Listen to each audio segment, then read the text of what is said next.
À partir du mois de mars, la matapédienne Nadine Pichette nous offre des cours de yoga et de pleine conscience. J'en discute avec elle. Bonjour Nadine!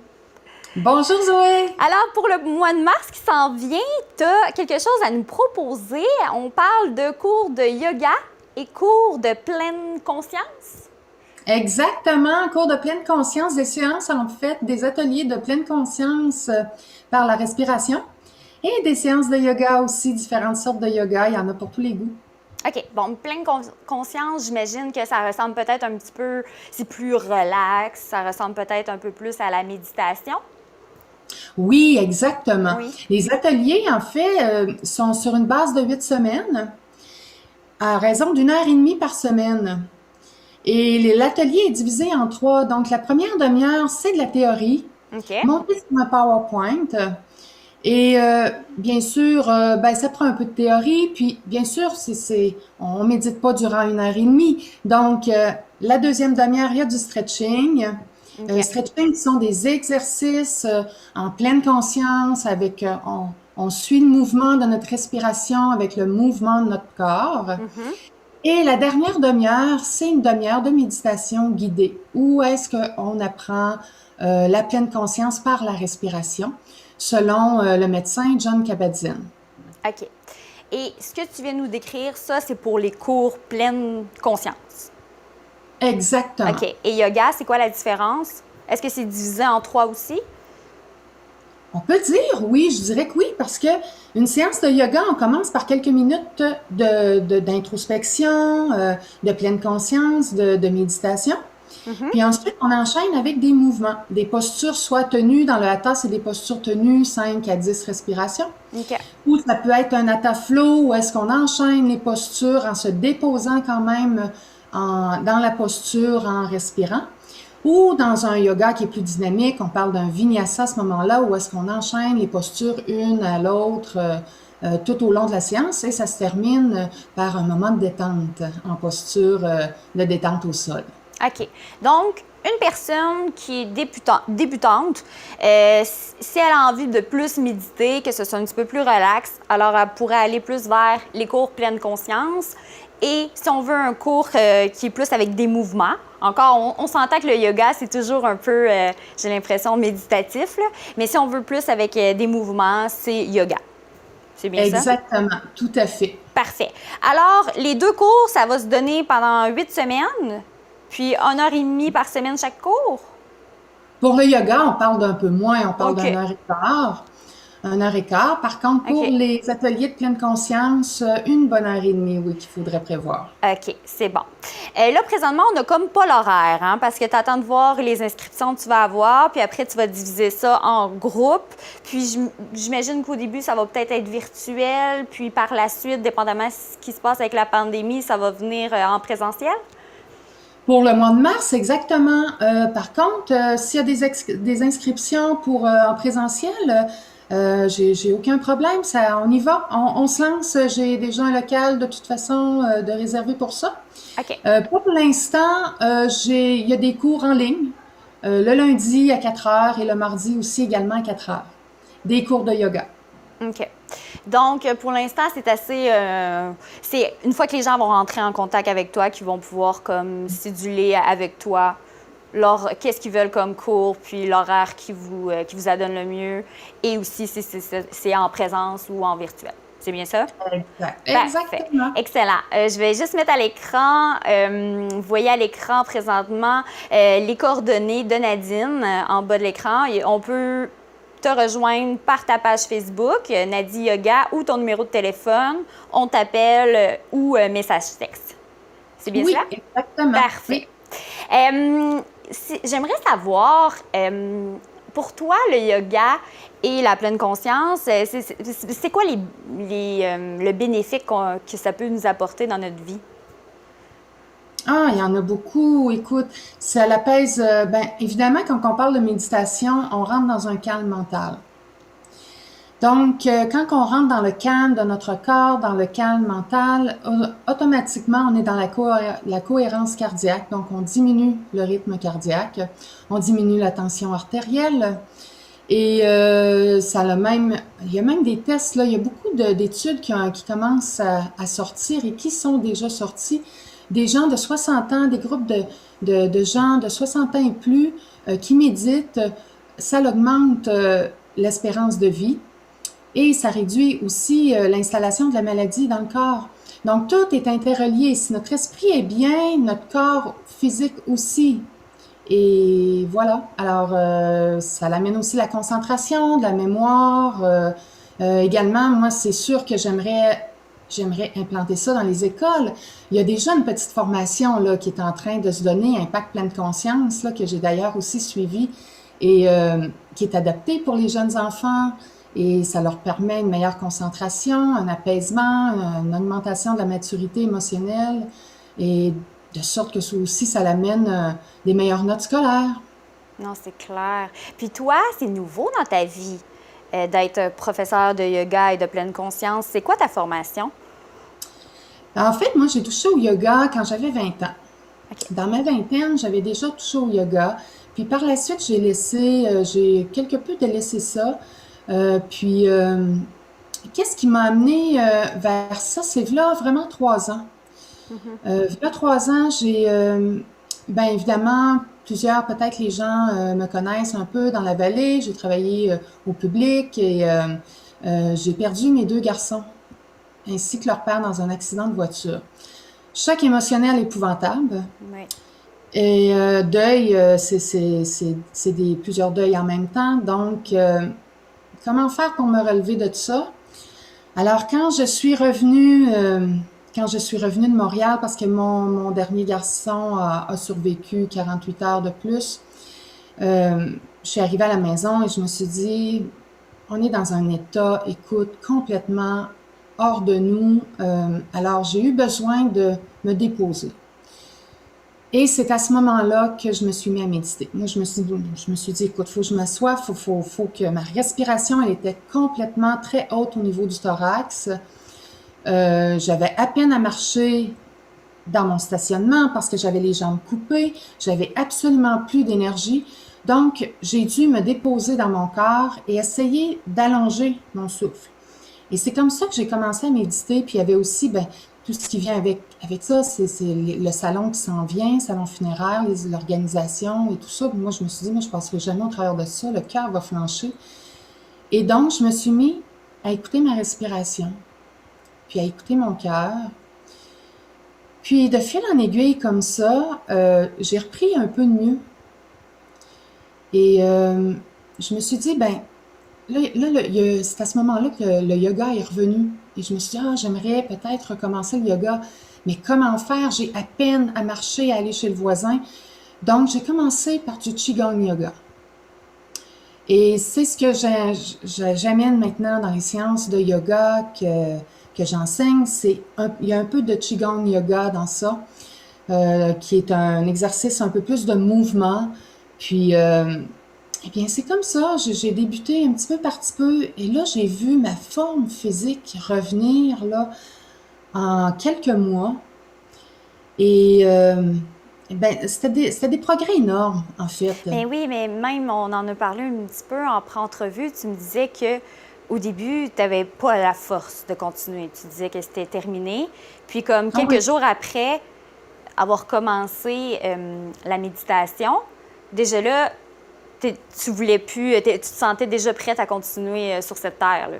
C'est sûr qu'il y a eu un événement déclencheur on s'en reparlera un petit peu plus tard, mais à ce moment-là, j'ai eu besoin exactement de m'asseoir et de méditer.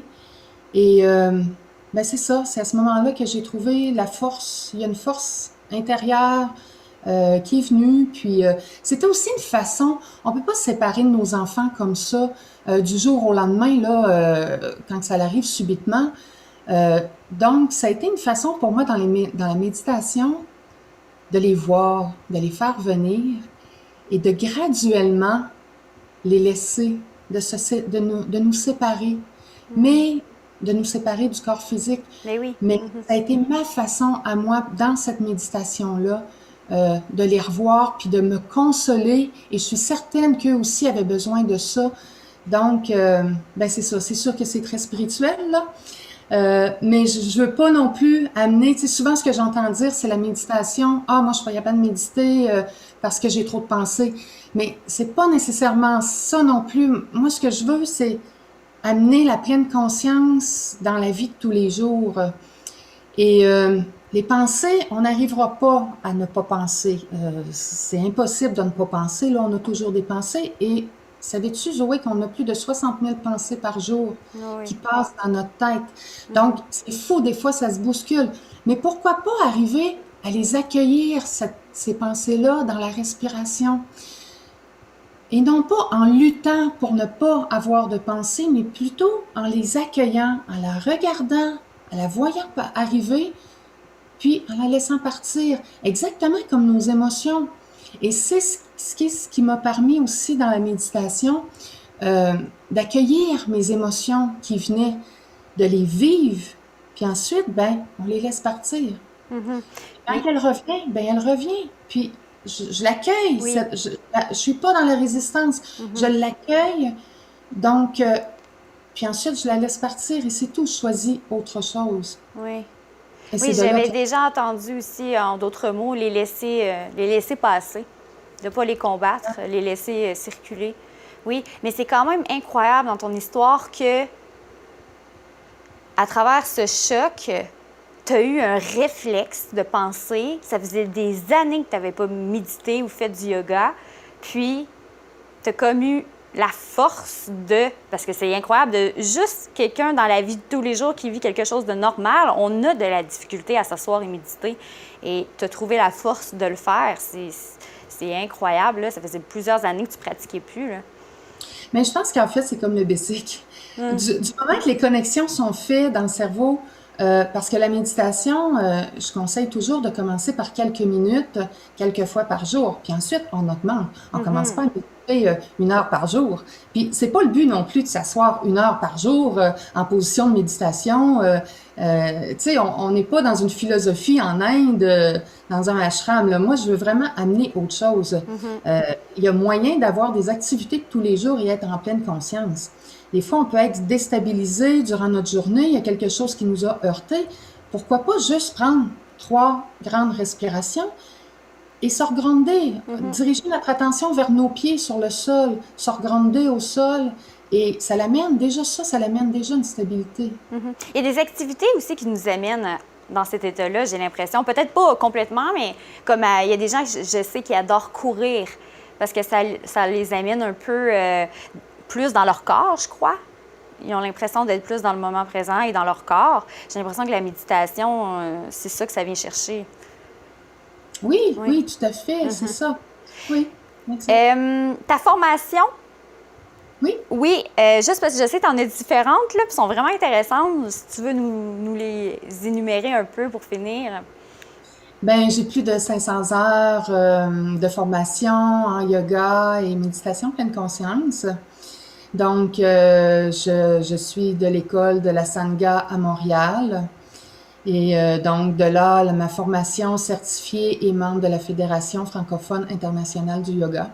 OK. Et donc, certifiée en Hatha Flow, Vinyasa et Yin Yoga également, et Yoga Nidra aussi. Yoga Nidra qui est un scan du corps, en fait. C'est une relaxation du corps au sol, allongé, où est-ce qu'on visite chaque partie de notre corps et qui nous amène vers un état de relaxation, d'acceptation de notre corps qui est semblable un peu à l'état du sommeil. On est dans un état de veille, en fait. Et juste pour quelques minutes, quand on Oui, a un oui, rhume, oui. quand on a un rhume, on se couche le soir, puis on se sent fatigué. Quand on se réveille déjà le matin, on se dit « Ah, je suis mieux. Probablement que mon rhume est parti. » Ah, mais non, au courant de la journée, le rhume revient. Donc, c'est parce que l'état de sommeil nous amène vers une guérison du corps. Dans un yoga nidra, un scan du corps, c'est la même chose. C'est que nous revenons dans un état de veille qui est très près du sommeil, un état de sommeil, je dirais, éveillé. Puis, nous sommes dans la guérison du corps, la régénérescence de nos cellules. En terminant aussi, c'est vrai, tu lances l'appel si jamais il y a des entreprises qui aimeraient recevoir pour leurs employés tes cours ou comme on disait un peu plus tôt dans les écoles, peut-être même dans les CPE pour les enfants. C'est sûr, ça peut être bénéfique pour tout le monde dans n'importe quelle situation. Puis, je sais aussi que dans les mois à venir, là, tu t'en viens avec des nouveaux projets aussi par rapport à ça. Une belle réalisation. J'aimerais qu'on se revoie Oui, peut-être fin avril, début mai, pour en certainement. parler un peu plus. Parfait. Est-ce que tu as quelque chose à ajouter? Peut-être juste concernant la pleine conscience, on parlait de formation tout à Mhm. l'heure. J'ai été formée en fait, reconnue par l'Ordre des psychologues et thérapeutes du Québec par Clinisource, qui est une méthode de pleine conscience selon le médecin John Kabat-Zinn, donc qui lui a plus de 200 cliniques à travers le monde et qui est vraiment pour être dans l'approche de la douleur. Donc, on parle peut-être plus au niveau des gens qui ont le cancer, qui ont des problématiques vraiment physiques. Donc, d'être dans l'acceptation, je trouve que c'est un gros mot, plus dans l'approche, dans l'accueil de cette Mhm, l'accueil, douleur-là oui. et d'apaiser la peur. Ouais, alors c'est ça, c'est plus ça que je veux amener dans la pleine conscience. Dans les ateliers, c'est plus cette méthode-là qui est amenée. OK. On se laisse avec une petite capsule de toi en train de méditer, de faire du yoga aussi en Ah, c'est même. la pleine conscience par la C'est la pleine respiration. conscience. OK. C'est la pleine conscience par respiration. On se laisse avec une petite capsule de toi, là, que tu nous as fait ça pour qu'on puisse le présenter après notre entrevue. Merci beaucoup, Nadine. Merci à toi. Bonjour, bienvenue à ce petit moment de pleine conscience par la respiration. Alors, je vous invite à vous installer confortablement sur une chaise, les pieds bien à plat au sol, le dos droit, les épaules relâchées, la nuque dans le prolongement du dos et le menton légèrement entré vers l'intérieur. Les mains sont sur les cuisses. Et je vous invite ici à prendre un petit moment pour glisser dans un état de détente, à fermer les yeux et à vous laisser tout simplement guider par ma voix. Alors, je vous invite à prendre 3 grandes respirations. On inspire par le nez. On remplit tout l'air dans le thorax, on remplit tout le ventre d'air et on expire complètement par la bouche. On sort tout l'air. Encore 2 autres fois. On inspire par le nez. On gonfle le ventre à chaque inspiration. Et à chaque expiration, on dégonfle le ventre. On sort tout l'air. Encore, dernière fois, on inspire. Et on expire. On revient à un souffle. Une respiration confortable pour nous, à notre propre rythme, sans forcer. Tout simplement laisser aller. Puis je vous demande de diriger votre attention vers les sons dans la pièce. Ne serait-ce que des sons très subtils ou des sons à l'extérieur.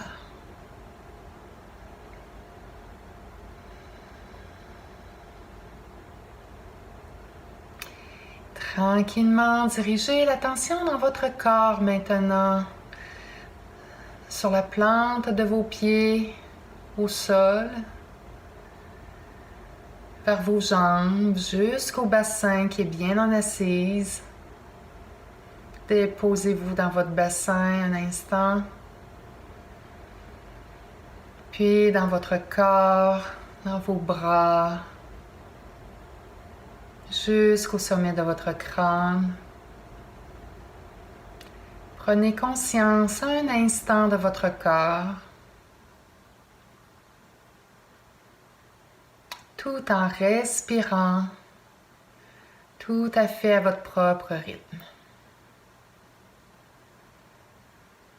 Puis maintenant, dirigez l'attention sur votre souffle, sur l'air qui entre par les narines et sur l'air qui en ressort.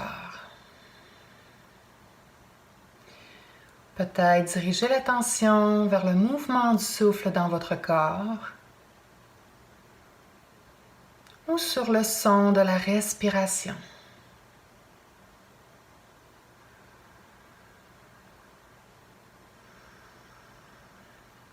À chaque inspiration, vous pouvez vous répéter mentalement « j'inspire ».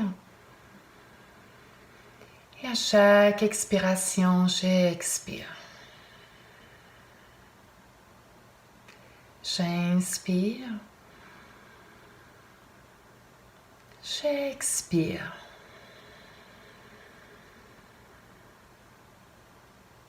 Encore.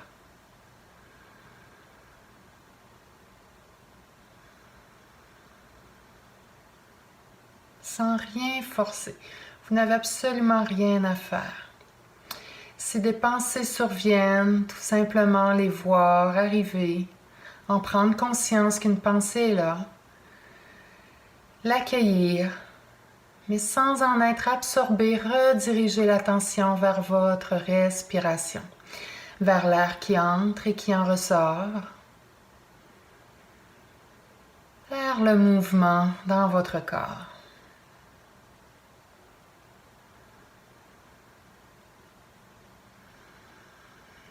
Et du moment qu'une pensée vient, tout simplement, la laisser passer, sans la retenir, la laisser partir. Puis on redirige l'attention vers la respiration.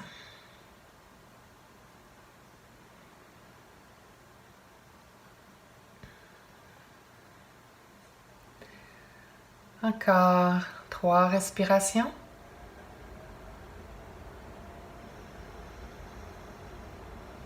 J'inspire.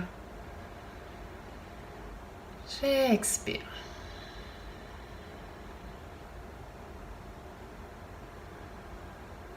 Très bien, puis revenez au son dans la pièce.